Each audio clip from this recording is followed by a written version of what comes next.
headquarters of common sense. Talk Radio. Now, tell us about your thoughts on many things. Elon Musk, for a start, buying into Twitter. You know, we've seen Twitter run by Jack Dorsey as a kind of a fiefdom, a private fiefdom, where he does what he likes, where he tells you what you can say, he tells you what he's allowed to get rid of. He bans President Trump but keeps the Taliban. I mean, is it going to change? Yeah, it's really actually quite fascinating.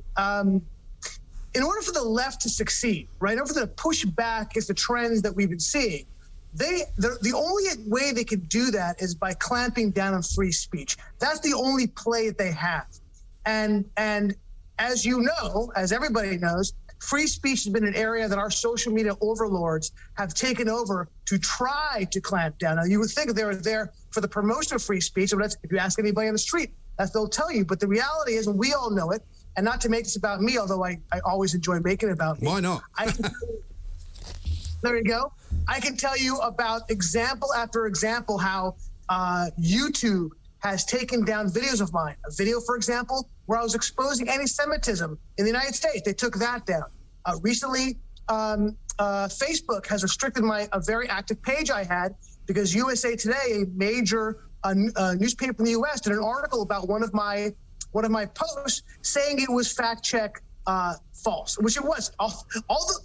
The post said was that Johns Hopkins came out with a study that we all know that said that lockdowns were actually counterproductive. In fact, that's what Johns Hopkins did. It came out with that study, but they didn't like it, and USA Today attacked me on it, so they restricted my page.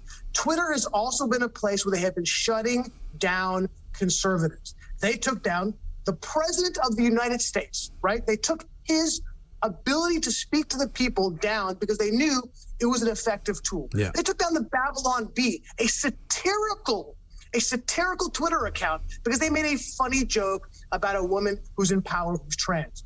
Now, if the left have lost their collective minds seeing that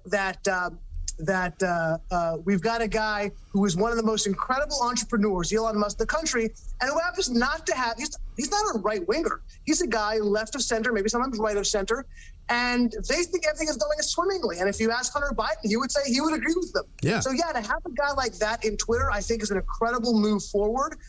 Money counts, especially because the way Twitter has their share class set up, that it's a one-for-one. There is no super class voting. Yeah, a 9% stake, almost 10%, could be a huge help on putting Twitter on the right path. Yeah. They also suspended the New York Post account, I think, didn't they, over the Hunter Biden stuff? And that seems to me to be where it suddenly starts eating itself. When you take genuinely, proper media, whether they call it legacy media or not, and you start saying that they're getting it wrong and we're getting it right because we're Twitter, you've lost the plot, haven't you? No question about it. I mean, they've lost their credibility for sure, certainly among the right and the right of center. Yeah, and also the other great irony, as I say, the Taliban have got a Twitter account. I think the Vladimir Putin certainly has one. The Chinese government has one, but Donald Trump apparently is too racy for him. Well, that's right there is the entire problem. Yeah. Absolutely right. Do you think there's a chance that Elon Musk will sort of influence them enough to let him back on? I think the answer is yes. I think he is going to play strategically. He's a long-term thinker, a long-term player. I'm not sure he's going to agitate it right off the bat. I think now he's got his position, financial position. He's now on the board. Yeah, I think there's no question that at a certain point he's going to absolutely do that. And we instate all the people that have been unjustly kicked off the platform. Yeah, it's interesting, isn't it, that the world is kind of changing and moving around constantly. At the moment, the focus is obviously on Ukraine. We're watching Joe Biden with interest to see what role he wants to take in it. A lot of people asking the question now, including Vladimir Zelensky in Ukraine, what's the UN for? What is the point of it? And if it doesn't do anything in this conflict, then shouldn't it just disband? Well, I don't think it's simply the Ukraine. It's just the latest example of the ineffectiveness. In fact, in some ways, the counterproductiveness of the UN. You know, a perfect example of the UN Ukraine and how perverse the organization has become. The UN Human Rights Council recently had a meeting, and they voted condemning Russia once, and then condemning Israel 4 times. If that is to show you the bizarro world we're living in, where up is down and down is up, and right is wrong and wrong is right, nothing else does. I mean, the UN, its ineffectiveness is legendary. Yeah. I spent unfortunately, 7 years of my life producing a documentary about it, interviewing leadership, partying with the leadership. Yeah. And the numbers are stark. More in the 20th century, the bloodiest century that we've seen in the last few hundred years, more people were killed after the UN was created than before, and before including World War II and World War I. So yeah, it is a wholly ineffective organization, because you can't have an organization that is as ideologically diverse as it is. And I'm being kind by saying that. Yeah. And then if you look at the other side of the spectrum, look at NATO and the effectiveness NATO has had, both its creation, had a bit of a lapse for a while, and now kind of back because of what Russia has done. In fact, I think it may be trite to say, but this is going to look, you're going to look back at what Russia has done in Ukraine and say the worst geopolitical mistake maybe since Hitler invaded Russia. Yes. And its ability to bring NATO together, which he thought it was going to fracture NATO, the exact opposite. And I think there you see an effective organization because they're ideologically sound, ideologically committed.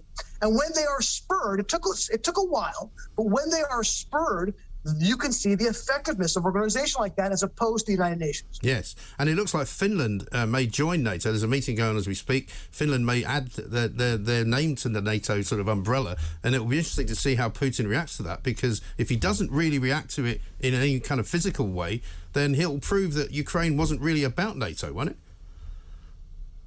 Yeah, well, I actually think that Ukraine actually was about NATO. Okay. I mean, NATO... The rest writ large, NATO's a representative of that, not wanting them on his doorstep. I mean, I think that really was the reason. But look, he went to war with Finland before. I think people need to know. I don't know if your audience understands the gravity of if Finland, and even Finland talking about joining NATO is incredible. It is absolutely incredible. Look, to see Germany finally say, hey, we're going to start arming people to defend freedom.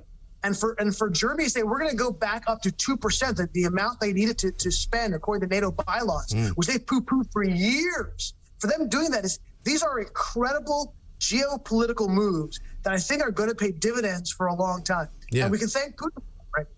Do you have to worry about Joe Biden? I saw a video the other day of Barack Obama in the White House where Joe Biden's kind of walking around almost not really like looking like he knows where he is. He's kind of looking over at Barack Obama going, who is that guy? What's he doing? What's he doing here?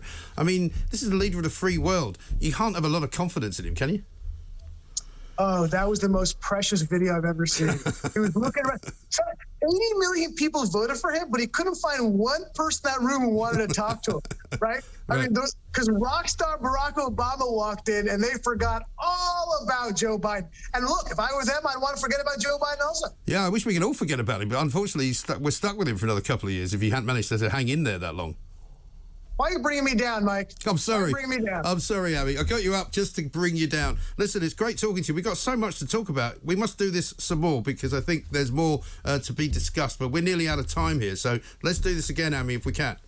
Good talk. Hot talk. Bold talk. Talk radio. Listen on your smart speaker. Watch it live on your smart TV. The world headquarters of common sense. Talk Radio.